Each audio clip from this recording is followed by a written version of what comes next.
Let me turn you to another subject that we have talked about over the years many times, and that is the Israeli-Palestinian peace talks, which sort of seem to have gotten jump-started this summer. But now a chief Palestinian negotiator has described those talks as frozen.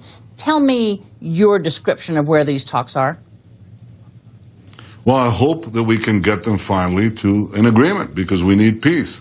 Are they frozen now, though? You know, well, they're not frozen. We're talking, but I think I'd like to see some movement on the Palestinian side. Everybody talks about Israeli concessions. It's time to talk about Palestinian concessions, too, like recognizing the Jewish state.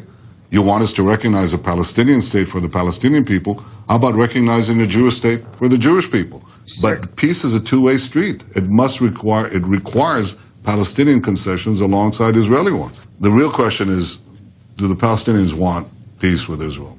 Do they want a state next to Israel in order to continue the conflict, or are they willing to finally end the conflict?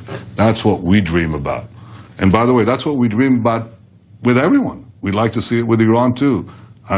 Anyone who's been at war, to war, like I've been, who's lost loved ones, who's been wounded in military action, believe me, you don't want war, but you want a real peace. A real peace, in this case, means a real peace with the Palestinians, in which they recognize the Jewish state, and a real peaceful solution with Iran, which I and Secretary Kerry wants and President Obama wants. We all want the same thing. I think we have to be very clear on how we get it. To get it, we have to make sure that Iran doesn't have the capacity to make nuclear bombs. Unfortunately, with the proposed deal, they get to maintain that capacity. And I think that doesn't bode well for peace.